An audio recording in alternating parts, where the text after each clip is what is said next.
प्रदूषित जल का उपचार। क्या पढ़ने वाले स्टूडेंट्स? प्रदूषित जल का उपचार। कहने का मतलब ये है जो प्रदूषित जो जल है उनको जो है हम स्वच्छ कैसे करेंगे, ठीक है ना। समझ में आ रहा है स्टूडेंट्स? तो स्टूडेंट इससे पहले वाले वीडियो में हम लोगों ने पढ़ा था जल प्रदूषण क्या है ना। और इसके अलावा जो है जल प्रदूषण के कौन कौन से कारण होते हैं, किस किस कारण से जो है जल जो है प्रदूषित हो रही है।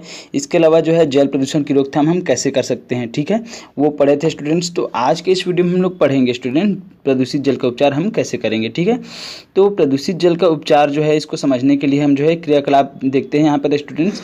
इसी प्रकार से क्या होता है, जो जल प्रदूषण का जो उपचार करने के लिए जो संयंत्र होते हैं, बड़े बड़े संयंत्र होते हैं, उनमें जो है यही प्रक्रियाएं क्या होती है स्टूडेंट्स, संपादित होती है।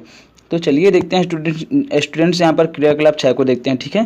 तो क्रियाकलाप 6 में आपको करना क्या है स्टूडेंट्स, आपको जो है बड़ा सा जार लेना है। सबसे पहले तो आप आवश्यक सामग्री क्या क्या किन किन चीज़ों की हमको आवश्यकता होगी उसको आप पहले एक बार देख लीजिए, ठीक है, समझ लीजिए। हमको जो है कांच का एक बड़ा जार चाहिए, ठीक है। जार कहने का मतलब है एक कांच का बर्तन बड़ा सा, वही क्या है, कांच का, हाँ, कांच का बड़ा सा जार, ठीक है। उसके बाद जो है हमको 4 परख नलियाँ चाहिए, परख नली है ना, परख नलियाँ चाहिए, और या फिर हमको कोनिकल प्लास का चाहिए, ठीक है स्टूडेंट्स।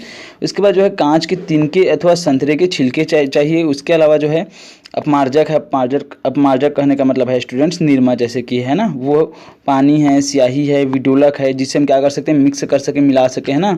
उसके अलावा जो है फिल्टर पत्ता चाहिए और स्टैंड, कीप, बालू है ना, महीन बजरी है। महीन बजरी कहने का मतलब है रेत जो होता है ना, वही है, ठीक है। बारीक जो है एकदम से बारीक रेत वो है। उसके बाद मध्यम साइज की बजरी, मतलब वो जो है थोड़ा सा कंकड़, थोड़ा सा क्या हो, बड़ा हो।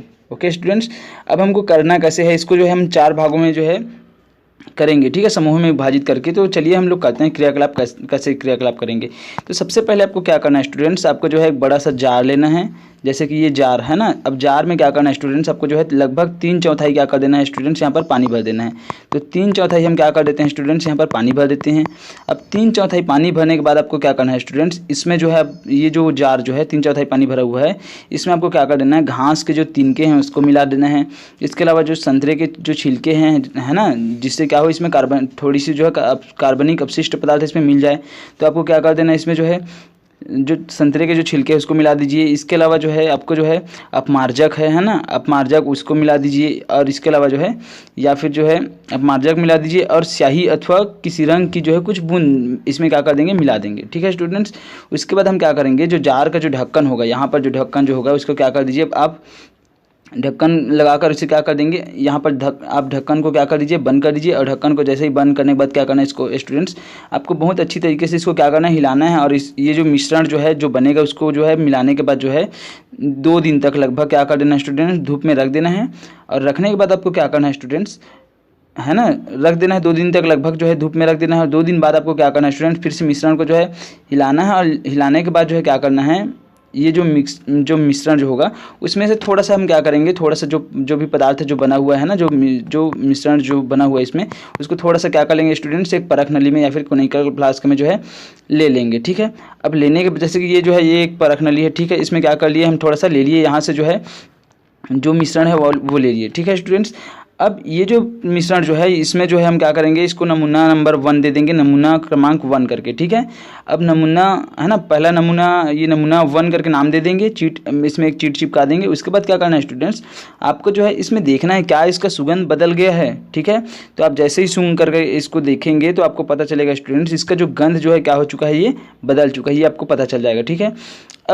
अब ये हो गया पहला नमूना। अब दूसरे नमूने में आपको क्या करना है स्टूडेंट्स, फिर से क्या करना है, ये जो मिश्रण जो बचा हुआ है, ठीक है ना, ये जो इसमें जो मिश्रण बचा हुआ है उसमें क्या करना है स्टूडेंट्स, फिर से उसको क्या करना है, मिक्सर करना है। और दूसरे दिन क्या करना है, उसमें फिर दूसरा एक और परख नली लेना है, और उसमें क्या फिर से क्या लेना है स्टूडेंट्स, उस जल को लेना है। और लेने के बाद आपको क्या करना है स्टूडेंट्स, वो जो जल जो होगा है ना, जो इसमें जो मिश्रण होगा उसको क्या करना है आपको, जो है यहाँ पर देखिए ये ऐसा, तो उस मिश्रण को क्या करना है स्टूडेंट्स, आपको जो है जो वातित जल कहने का मतलब क्या है, वातित जल कहने का मतलब वही है स्टूडेंट्स, है ना। इस वातित जल में आपको क्या करना है, यहाँ पर जो है जो वातित जल कहने का मतलब वही मिश्रण है, ठीक है ना, जो हम लोग मिक्सर बनाए थे ना, मिश्रण बनाए थे वो है। उसको क्या करना है आपको, जो है एक जो है कोनिकल फ्लास्क जो है, जैसे कि ये कोनिकल फ्लास्क है, ये वाला जो है ना ये कोनिकल फ्लास्क है, ठीक है ना। अब इसमें क्या करना है आपको, जो है एक कीप लेना है, जैसे कि कीप है वैसे ही एक कीप लेना है। कीप लेने के बाद क्या करना है स्टूडेंट्स, इसमें जो है सबसे पहले अंदर में आप भरेंगे, बालू को भरेंगे जिसमें एकदम बारीक कण हो। उसके बाद जो है महीन बजरी को भरना है। उसके बाद जो है मध्यम आकार की बजरी को इसमें भरना है। और सबसे ऊपर में जो है ये जो कीप है ना, ठीक है ना, समझ में आ रहा है ना स्टूडेंट्स। इस प्रकार से जो कीप है उसमें जो है सबसे पहले एकदम बारीक बालू को, उसके बाद महीन बजरी को, फिर मध्यम आकार की बजरी को ऐसा भरना है। उसके बाद जो मिक्सर वाला जो क्या होगा, जल जो होगा, उसको क्या करना है स्टूडेंट्स, आपको जो है डालना है इसमें। तो अच्छा ठीक है, यहाँ पर डालने से पहले जो है आपको जो है फिल्टर पेपर है उसको आपको शंकु के आकार में, जैसे कि ये शंकु के आकार में क्या कर देना है स्टूडेंट्स, ऐसा जो है मोड़ देना है। और मोड़ने के बाद क्या करना है, ये जो कीप है यहाँ पर लगा देना है। उसके बाद ही जो है बालू है, महीन बजरी है, मध्यम आकार की बजरी है, उसको क्या कर देना है, डाल देना है। तो जैसे ही हम वातित जल को डालते हैं, जो मिश्रण बनाए थे है ना, जिसमें कई प्रकार के अपमार्जक है, संतरे का वो जो है संतरे का छिलका है, वो सब मिलाए थे, उस मिश्रण को क्या कर देना है, इसमें डाल देना है। तो जैसे ही डालेंगे क्या होगा स्टूडेंट्स, ये जो जल जो होगा वो फिल्टर होगा, है ना, फिल्टर पत्थर के माध्यम से फिल्टर होगा। और जल जो है नीचे में क्या होगा, नीचे यहाँ पर जो है आएगा ऐसा रिसते हुए। तो क्या होगा, जल जो है साफ होगा, ठीक है ना। तो ये जो है, ये जो मिश्रण जो हमको मिलेगा, जो जल नीचे में हमको मिलेगा रिसने के बाद, इसको क्या कर देना है, आपको नमूना नंबर 3 देना है, ठीक है स्टूडेंट्स। उसके बाद जो है अंत में क्या कर देना है, वहाँ पर आपको देखना है क्या है ना, यहाँ पर जो है ये नमूना नंबर क्या हो जाएगा स्टूडेंट्स, ये 3 हो जाएगा। और उसके बाद जो है आपको फिर से क्या करना है, जो उसके बाद भी जो बचा रहेगा जो जल, उसको क्या करना है, उसमें जो है ये जो छानने के बाद है ना, ये छानने के बाद जैसे ही हमको जो जल मिलेगा, फिल्टरित जल जो है, फिल्टर करने के बाद इसमें अब क्या करना है स्टूडेंट्स, आपको जो है एक क्लोरीन की गोली डालना है। और जैसे ही क्लोरीन की गोली डालेंगे तो इस प्रकार, तो उसके बाद क्या हो जाएगा स्टूडेंट्स, ये जो प्रक्रिया जो है जल उपचार की प्रक्रिया कंप्लीट हो जाएगी, ठीक है। तो यहाँ पर जो है कुछ क्वेश्चन यहाँ पर पूछा जा रहा है, जैसे कि यहाँ पर देखिए, ऐसा करने के बाद आपको क्या करना है स्टूडेंट्स, उसके बाद जो आपको जो है यहाँ पर जो है कुछ क्वेश्चन पूछा जा रहा है, इसका जो है आंसर देना है, ठीक है स्टूडेंट्स। तो चलिए देखते हैं कौन कौन सा जो है यहाँ पर क्वेश्चन है। पहला क्वेश्चन है, वातन के बाद जो है द्रव के रंग रूप में आपको क्या परिवर्तन दिखाई देता है। वातन करने का मतलब क्या है, जब मिश्रण बनाए हैं ना, जिसमें हम लोग जो है स्याही डाले हैं, उसी में हम लोग संतरे का छिलका डाले हैं, इसके अलावा जो है और कुछ चीज़ें अपमार्जक डाले हैं, ऐसा मिश्रण बनाए, तो वही क्या है, वातन है ना। वातन के बाद जो द्रव है वही है, ठीक है। मिलाने के बाद, मिश्रण बनाने के बाद, तो रंग रूप में क्या आपको परिवर्तन दिखाई देता है। तो जो द्रव जो है ना, जो जल जो है, उनके रंग रूप में परिवर्तन आपको दिखाई देगा, साफ दिखाई नहीं देगा बल्कि मैला दिखाई देगा। उसमें कई प्रकार की चीज़ें जो है क्या हो चुकी है, उसमें मिल चुकी है, ठीक है। दूसरा क्वेश्चन है स्टूडेंट्स, क्या वातन से द्रव की गंध बदल जाती है। हाँ, तो बिल्कुल जो है, जब मिश्रण बनाते हैं तो 1-2 दिन धूप में रखते हैं, उसके बाद जो है क्या होती है स्टूडेंट्स, जो द्रव की जो गंध जो है वो क्या हो जाती है स्टूडेंट्स, बदल जाती है, बदबू आने लगती है, ठीक है। तीसरा जो है, बालू के फिल्टर द्वारा किस प्रकार की अशुद्धियाँ दूर हो गई। तो बालू के द्वारा जब हम फिल्टर करते हैं स्टूडेंट्स, तो जो कण युक्त जो अशुद्धियाँ होती है ना, कण युक्त, वो क्या हो जाती है स्टूडेंट्स, वो जो है दूर हो जाती है, ठीक है स्टूडेंट्स, समझ में आया। क्या क्लोरीन, चौथा क्वेश्चन है, क्या क्लोरीन से दूषित जल का रंग लुप्त हो गया। तो हाँ, जैसे ही क्लोरीन डालते हैं तो क्या होने लगता है, रंग जो होता है वो जो मैला रंग का दिखाई दे रहा था वो साफ दिखाई देने लगता है, जल के रूप में, है ना, समझ में आ रहा है ना, ठीक है स्टूडेंट्स। उसके बाद जो अगला क्वेश्चन जो है वो है, क्या इस क्रियाकलाप द्वारा आप प्रदूषित जल का उपचार कर पाएँ। हाँ, तो बिल्कुल जो है इस प्रक्रिया के द्वारा हम क्या कर सकते हैं स्टूडेंट्स, जो जल जो है प्रदूषित जल है उनका उपचार कर सकते हैं, और इस प्रकार से जल को जो है हम शुद्ध कर सकते हैं। ओके, समझ में आया स्टूडेंट्स, यहाँ तक समझ में आया। अब हम जल प्रदूषण, जो जल है उनका उपचार क्यों कर रहे हैं, क्योंकि जिस हिसाब से स्टूडेंट्स अभी जो है जल की समस्या उत्पन्न हो रही है ना, तो उसके लिए ये ज़रूरी हो जाता है कि जो जिस जल का हम जल का उपयोग कर रहे हैं और अनावश्यक जो जल क्या हो जाते हैं, बह जाते हैं, तो उस जल का हम क्या कर सके, पुनः चक्रण कर सके, मतलब उस जल को जो है उपचारित करके क्या कर सके स्टूडेंट्स, हम उनका जो है पुनः जो है उपयोग कर सके। ओके स्टूडेंट्स, इस कारण हमको जो है जल के उपचार करने की बहुत ही ज़्यादा जो है क्या है, आवश्यकता है। ओके, समझ में आया। अब हम देखते हैं स्टूडेंट्स, यहाँ तक समझ में आ गया होगा। अब हम समझेंगे यहाँ पर भौम जल तथा भौम जल स्तर क्या है, ठीक है स्टूडेंट्स। तो भौम जल और भौम जल स्तर क्या समझते हैं। तो भौम जल कहने का मतलब है भूमि का जल, जो भूमि से जो जल हमको प्राप्त होती है ना, जैसे कि आपको जो है तालाब है ना, या फिर कहीं पर भी आप क्या करते हैं, खुदाई करते हैं नीचे में, है ना, ज़मीन में खुदाई करते हैं, बहुत गहरा खुदाई करते हैं, तो क्या होता है स्टूडेंट्स, वहाँ पर जैसे ही हम देखते हैं तो हमको जो है पानी मिलने लगता है ना, ठीक है स्टूडेंट्स, समझ में आ रहा है ना। तो वही क्या है, भौम जल है, पानी मिलता है। और भौम जल स्तर क्या है स्टूडेंट्स, जैसे ही हम गहराई तक जो है खुदाई करते जाते हैं ज़मीन में, तो क्या होता है, मिट्टी जो होती है ना, जो मिट्टी जैसे जैसे हम खुदाई करते जाते हैं, जैसे गहराई में पहुंचने लगते हैं, तो मिट्टी जो होती है हम देखते हैं नमी युक्त, हमको क्या होने लगती है, हमको नमी युक्त जो है मिट्टी मिलने लगती है ना। और जब नमी युक्त मिट्टी मिलती है तो वो जो मिट्टी जो होती है, तो उनके बीच में जो, जैसे कि मान लीजिए ये मिट्टी है, तो मिट्टी है, तो स्टूडेंट्स ये यहाँ पर क्या होता है, बीच बीच में जो है मिट्टी के बीच में क्या होता है, अवकाश होता है, अवकाश, ठीक है ना। अवकाश मतलब खाली स्थान, तो वहाँ पर क्या हुआ रहता है, वहाँ पर जो है पानी जो है भरी हुई रहती है। समझ में आ रहा है ना? इस कारण से मिट्टी जो होती है नमी युक्त होती है। समझ पा रहे हो? तो ये ठीक है ना? समझ में आ रहा है ना? मिट्टी के बीच में जो अवकाश पाया जाता है वहाँ पर क्या होते हैं, जल जो है भरे होते हैं। ठीक है स्टूडेंट्स? और ये जो इसी का जो ऊपरी जो परत जो होता है वही कहलाती है स्टूडेंट्स, क्या कहलाती है, भौम जल स्तर कहलाती है। ठीक है? और भौम जल स्तर के जस्ट नीचे जो पाया जाने वाला जो जल जो होता है, ठीक है ना, मतलब कहने का मतलब है कि जो मिट्टी जो होती है जहाँ पर अवकाश पाया जाता है वहाँ पर जल भरी हुई होती है। अब जैसे ही उसके नीचे जाते हैं तो क्या होता है, वहाँ पर जो है क्या पाया जाता है, वहाँ पर जो है जल पाया जाता है। क्या पाया जाता है? जल पाया जाता है। तो वही क्या कहलाता है स्टूडेंट्स, भौम जल। क्या कहलाता है? भौम जल। और भौम जल स्तर कहलाता है, जो नीचे में जो स्तर रहता है ना भौम जल का, वो क्या कहलाता है, भौम जल स्तर। ठीक है स्टूडेंट्स? कुल मिलाकर के आप ये समझिए, कंफ्यूज मत होइए। भौम जल कहने का मतलब क्या है, भूमि जल, जो भूमि से हमको प्राप्त होती है। ठीक है? और भौम जल स्तर कहने का मतलब है वो जो भूमि में जो जल है उसका स्तर। ठीक है? शॉर्टकट में समझ में आया आपको? ठीक है? तो अब हम समझते हैं कि भौम जल जो है, भूमि का जो जल है, ठीक है ना, उनका स्रोत क्या है। कहने का मतलब है वहाँ पर जो है जल कैसे पहुँचते हैं, कहाँ से वहाँ पर जल आता है।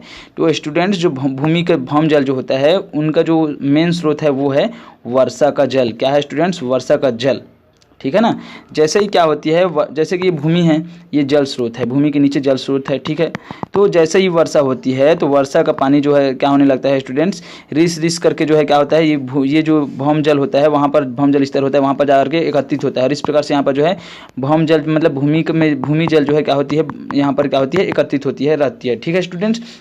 इसके अलावा जो है आसपास में अगर नदी है या फिर तालाब है तो वहाँ पर भी क्या होता है स्टूडेंट, जल भरा होता है।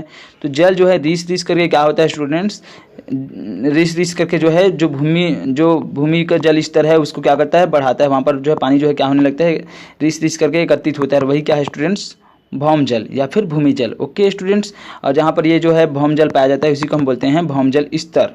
ठीक है स्टूडेंट्स? समझ में आया?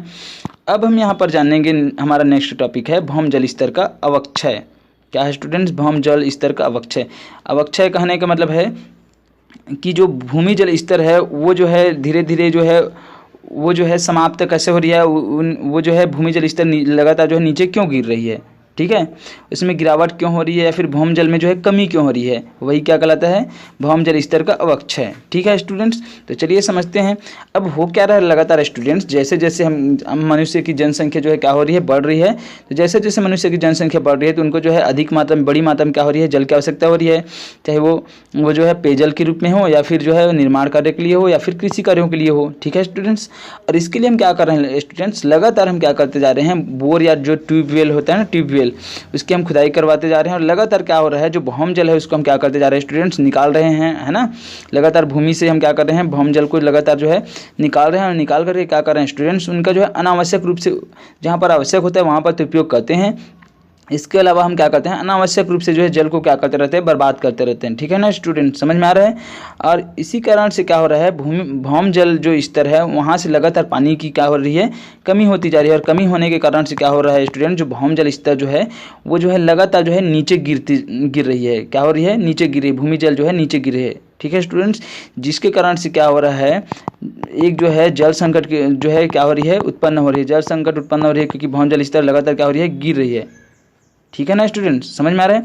और ऐसा क्यों हो रहा है, ऐसा इस कारण से हो रहा है क्योंकि हम जो है जो भौम जल है उनका उपयोग जो है लगातार जो है अपनी कई गतिविधियों में कर रहे हैं, है ना, चाहे औद्योगिक संस्थान हो या फिर कृषि हो या फिर अन्य और कई कारण से। ठीक है ना स्टूडेंट? समझ में आ रहा है? इसके अलावा जो है अगर ठीक है, अगर जो है हम लोग देखते हैं तो यहाँ पर अगर हम लोग जो है भौम जल स्तर का जो है लगातार जो है उनका स्तर गिर क्यों रहा है, अवक्षय क्यों हो रहा है, यहाँ पर हम बात करते हैं तो उसके पीछे कई कारण हैं। जैसे कि अगर जो है क्या हो रहा है, बारिश कम हो रही है, तो अगर बारिश कम हो रही है तो स्टूडेंट्स क्या होगा, भूमि जल जो है क्या होगा, गिरेगा ही, क्योंकि अगर बारिश ही नहीं हो रही है तो पानी रिस करके पहुँचेगा क्या, भौम जल स्तर में नहीं पहुँचेगा। तो वहाँ पर भौम जल होगा क्या, मतलब जो है भूमि जल होगी क्या, वहाँ पर नहीं होगी। समझ में आ रहा है ना स्टूडेंट्स? तो ये अवक्षय का कारण है। इसके अलावा जो है जंगलों का कटना जो है, क्योंकि जंगल नहीं रहेंगे तो पानी गिरेगा क्या, नहीं गिरेगा, वर्षा नहीं होगी तो भूमि जल क्या होगी, नीचे चली जाएगी, स्तर जो है। इसके अलावा जो है शहरीकरण, तो शहरीकरण कहने का क्या मतलब है, आप अपने आसपास में देखते होंगे लगातार जो है सड़क बन रही है, लगातार हम जो भूमि जो है उसको हम क्या करते जा रहे हैं स्टूडेंट्स, पक्की करते जा रहे हैं। तो अगर हम पक्का करते जा रहे हैं, कंक्रीट से जो है निर्माण करते रहते हैं सड़क का और बाकी अन्य कई चीज़ों का, तो क्या होता है वहाँ पर जो है मिट्टी नहीं होती। अब जैसे ही बारिश होती है तो बारिश का पानी यहाँ पर एकत्रित होकर के रिस करके नीचे नहीं जाती, बल्कि क्या होती है स्टूडेंट्स, पानी जो है पक्की पक्की होने के कारण से, कंक्रीटीकरण के कारण से क्या होता है, पानी जो है नालियों के माध्यम से एक भी पानी यहाँ पर रिश्ता नहीं है, बल्कि क्या होने लगता है, वो जो है बह करके नदी में चली जाती है और नदी में जाने के बाद बह करके कहाँ चली जाती है, समुद्र में। तो इस प्रकार वर्षा का जल जो है रिस करके भूमि जल में जो है नहीं जा पाता, किसके कारण से, शहरीकरण के कारण से। इसके अलावा जो है ना, मतलब कहने का मतलब ये है कि भूमि जल के रिसाव के लिए जो है पर्याप्त भूमि उपलब्ध नहीं होती, जिस कारण से वर्षा का जल क्या हो जाता है स्टूडेंट्स, बह जाता है। और इस प्रकार से क्या होता है स्टूडेंट्स, जो भौम जल होता है उनका जो है क्या होता है स्टूडेंट्स, अवक्षय होता है। क्या होता है स्टूडेंट्स, अवक्षय होता है। ओके स्टूडेंट्स, उसके बाद यहाँ तक समझ में आया होगा भूमि जल स्तर का जो है ना, भौम जल स्तर का जो है अवक्षय कैसे होता है। इसके अलावा हम लोग समझते हैं स्टूडेंट्स यहाँ पर जल प्रबंधन। अब जल प्रबंधन का क्या मतलब है, जल प्रबंधन कहने का मतलब है हम जो है जल का उपयोग कैसे करें, कैसे उनका समुचित उपयोग करें, है ना, जिससे क्या हो, हमको जल की कमी ना हो और ना ही जो है जल प्रदूषित हो। तो हम कैसे उनका जो है प्रबंधन करेंगे, है ना, कैसे हम उनका उपयोग करेंगे, क्या कहलाता है, जल प्रबंधन। तो चलिए समझते हैं हम लोग स्टूडेंट्स जल प्रबंधन क्या होता है। तो जल हमारे लिए एक तो जो है बहुत ज़्यादा क्या है, बहुत ही महत्वपूर्ण है स्टूडेंट्स, क्योंकि हम जल के बिना जो है क्या नहीं रह सकते, हम लोग जो है जीवित नहीं रह सकते, ठीक है ना स्टूडेंट्स। जल का एक एक बूंद हमारे लिए क्या है स्टूडेंट्स, बहुत ज़्यादा कीमती है। लेकिन जिस हिसाब से हम क्या कर रहे हैं स्टूडेंट्स, लगातार हम जो है जल का उपयोग करते जा रहे हैं, तो उस हिसाब से लगातार क्या हो रही है, जल स्तर जो है लगातार जो है घट रही है, ठीक है ना। तो इस स्थिति में हम जो है इस बात की आवश्यकता है कि हम जल का संरक्षण जो है कैसे करें। तो प्राचीन काल से ये स्टूडेंट्स क्या हो रहा है हमारे देश में, जो है जो हम जो है लगातार जल का क्या करते आ रहे हैं, उनका जो है संरक्षण करते आ रहे हैं, चाहे शहर की बात करें या फिर गांव की बात करें। तो लगातार जैसे कि तालाब आप लोग देखते होंगे, आपके घर के आसपास में तालाब होगा, तो तालाब के माध्यम से जो है हम क्या करते हैं, तालाब है, कुआं है, उनके माध्यम से लगातार हम जल का संरक्षण करते आज तक जो है आए हैं, ठीक है स्टूडेंट्स। लेकिन लगातार जैसे जैसे क्या हो रहा है, जैसे जैसे जो है औद्योगिक विकास हो रहा है और जैसे जैसे जो है लगातार जो है शहरीकरण जो है बढ़ रही है, उसके, है ना, जिस कारण से क्या हो रहा है स्टूडेंट्स, लगातार जो है जल की मात्रा में जो है कमी आती जा रही है ना, और भविष्य में जो है जल संकट, इस कारण से जो है जल संकट जो है उत्पन्न होने का वो भी है, और जल संकट जो है उत्पन्न हो भी चुका है। तो ठीक है ना स्टूडेंट्स, इसलिए हमको जो है जल प्रबंधन की बहुत ज़्यादा क्या है, आवश्यकता है, ठीक है स्टूडेंट्स। तो यहाँ पर हम जो है एक जो है कुछ क्वेश्चन पूछा जा रहा है, उसके आधार पर हम क्या कर सकते हैं, जल संरक्षण का जो है आप कैसे सहयोग कर सकते हैं, ठीक है स्टूडेंट्स। तो देखिए एक कार्यकलाप दिया हुआ है, इसमें आपको जो है अपना खुद का जो है आंसर देना है, और इस हिसाब से आप निश्चय, मतलब यहाँ पर निश्चय कर पाएंगे कि क्या आप जो है जल संरक्षण करते हैं या फिर नहीं। तो यहाँ पर देखिए स्टूडेंट्स, आपको जो है क्वेश्चन को पढ़ लेना है। पहला जो क्वेश्चन है, नल खुला रखकर अधिक जल द्वारा दांत मुंह धोते तथा स्नान करते हैं, तो हाँ नहीं, ये क्वेश्चन आप क्या करना है, आपको स्टूडेंट्स आपको जो है हल करना है और जवाब देना है। उसके आधार पर आपको क्या करना है, ये निश्चय करना है कि क्या आप जल का सही में जो है क्या करते हैं, समुचित उपयोग करते हैं या फिर आप जल को बर्बाद करते हैं, ठीक है स्टूडेंट्स। तो ये आप क्या कर लेंगे, ठीक है। क्वेश्चन को देख लीजिए, यहाँ पर पॉज कर लीजिएगा आप जो है वीडियो को, और उसके बाद जो है क्या करिएगा, आप आंसर दीजिएगा, ठीक है स्टूडेंट्स। यहाँ तक समझ में आया आपको। तो अब हम लोग देखेंगे स्टूडेंट्स अभी क्या हो रहा है, जैसे जैसे जो है जल संकट जो है उत्पन्न हो रही है, उसके हिसाब से हम क्या कर रहे हैं, उसके जो है उपाय भी ढूंढ रहे हैं कि हम इनका जो है अच्छे से प्रबंध कैसे करें। तो इस कारण से देखना है स्टूडेंट्स, हम क्या कर रहे हैं, लगातार जल को जो है उपचारित करके जो है हम क्या कर रहे हैं, उनका जो है पुनः चक्रण कर रहे हैं, पीने के लिए हो या फिर जो है नहाने धोने के लिए हो, जो किसी भी चीज़ों के लिए, ठीक है। इसके अलावा जो किसान जो है वो क्या कर रहे हैं स्टूडेंट्स, नए तकनीकों का जो है क्या कर रहे हैं, जो जल जो है उनकी बर्बादी को रोकने के लिए नए जो है तकनीकों का इस्तेमाल कर रहे हैं, जैसे कि स्प्रिंकलर या फव्वारा सिंचाई हो। आप लोग देखे होंगे जो गेहूं जो होता है उसमें जो है ऐसा जो है एक जो है स्प्रिंकलर लगा होता है पाइप में, जो क्या करते रहता है, ऐसा जो है फव्वारे के रूप में क्या होता है, चलते रहता है। आप गार्डन में भी देखे होंगे, ठीक है ना स्टूडेंट्स, समझ में आ रहा है। इसके अलावा जो है ड्रिप सिंचाई या फिर टपक सिंचाई। तो टपक सिंचाई से क्या होता है स्टूडेंट्स, टपक सिंचाई में जो है जहाँ पर पौधा होता है वहीं पर, जैसे कि ये मान लीजिए क्या है, ये पौधा है स्टूडेंट्स, ठीक है। तो टपक सिंचाई में क्या होता है, जैसे ऐसा जो है पाइप लगी हुई होती है, और पाइप में जो है यहाँ पर स्टूडेंट्स, यहाँ पर जो है केवल और केवल जो पौधा होता है वहीं पर जड़ पर क्या होता है स्टूडेंट, जो जहाँ पर जड़ होती है, पेड़ है ना, जो पौधों की जो जड़ें होती है वहीं पर क्या होता है, ये पानी जो है यहाँ पर टपकता है। तो इस प्रकार से क्या होता है स्टूडेंट्स, हम पानी की जो है बचत कर पाते हैं टपक सिंचाई के माध्यम से। केवल जहाँ पर आवश्यकता है वहीं पर हम पानी का क्या करते हैं, उपयोग करते हैं, और बाकी जगहों पर जो है पानी को जो है हम लोग अनावश्यक जो है नहीं बहाते, ठीक है स्टूडेंट। तो इस प्रकार से भी हम क्या कर सकते हैं, जल का बहुत अच्छे से जो है प्रबंधन कर सकते हैं स्टूडेंट, ठीक है स्टूडेंट, समझ में आया। उसके बाद हम लोग पढ़ेंगे स्टूडेंट्स यहाँ पर जो है वर्षा जल संग्रहण। क्या पढ़ेंगे स्टूडेंट्स? वर्षा जल संग्रहण। तो वर्षा जल संग्रहण कहने का क्या मतलब है कि संग्रहण कहने का मतलब है वर्षा जल को हम एकत्रित कैसे करें या फिर कैसे इकट्ठा करें, है ना, बचा करके कैसे रखें। तो वही क्या कहलाता है? वर्षा जल संग्रहण। जो वर्षा का जो जल जो होता है उसको हम कैसे जो है एकत्रित करें, तो वही क्या कहलाता है? वर्षा जल संग्रहण। ठीक है, और उनका हम लोग आवश्यकता अनुसार जो है उपयोग कैसे करते हैं। तो ठीक है स्टूडेंट्स, चलिए समझते हैं। तो वर्षा जल संग्रहण हम जो है कई प्रकार से कर सकते हैं। तो जैसे कि वर्षा जल संग्रहण हेतु हम क्या कर सकते हैं स्टूडेंट्स, जैसे कि आपका घर है और है ना, ये घर है और ये क्या है आपका स्टूडेंट्स, ये छत है। तो छत पर हम क्या कर सकते हैं स्टूडेंट्स, ऐसा जो है चारों ओर जो है दीवार लगा करके और यहाँ से जो है पाइप लगा करके हम क्या कर सकते हैं स्टूडेंट्स, यहाँ से जो है नीचे में अपने घर के आसपास जो है एक गड्ढा खुदाई कर दिया और गड्ढा खुदाई करने के बाद वहाँ पर क्या कर दिया स्टूडेंट्स, गिट्टी है या फिर कोई भी जो है कंकड़ पत्थर वो क्या कर दिया हम डाल दिए। और डालने के बाद ये पाइप की सहायता से जो वर्षा का जल जो होता है क्या होने लगता है स्टूडेंट्स, इस गड्ढे में आता है और गड्ढे में आने के बाद रिस कर कहाँ चले जाता है? जमीन में चला जाता है स्टूडेंट्स। तो इस प्रकार से हम क्या कर सकते हैं स्टूडेंट्स, हम जो है भूमि जल स्तर को बढ़ाने के लिए जो है हम क्या कर सकते हैं, इस प्रकार से हम लोग क्या कर सकते हैं स्टूडेंट्स, वर्षा जल का संग्रहण कर सकते हैं। इसके अलावा हम और क्या कर सकते हैं स्टूडेंट्स, वर्षा जल का संग्रहण करने के लिए हम